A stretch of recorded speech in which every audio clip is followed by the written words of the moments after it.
నిమిషమమ్మా. అధ్యక్ష thank you అధ్యక్ష, నాకు ఈ అవకాశం ఇచ్చినందుకు.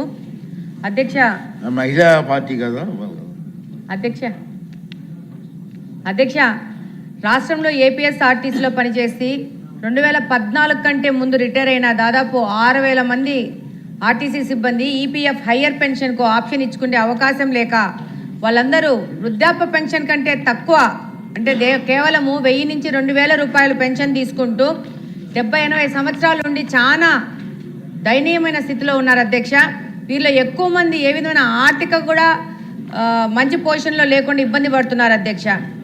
ఈరోజు వీళ్ళకి ప్రభుత్వం ఇచ్చే సంక్షేమ పథకాలు కూడా అర్హులు కాకుండా పోయారు అధ్యక్ష.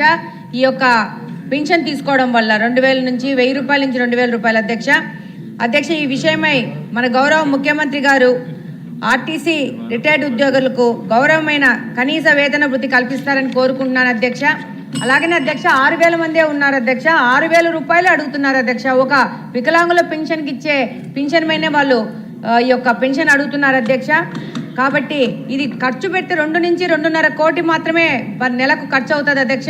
ఈ యొక్క పెన్షను తగ్గుతుందే కానీ భవిష్యత్తులో పెరిగే సమస్య ఉండదు అధ్యక్ష.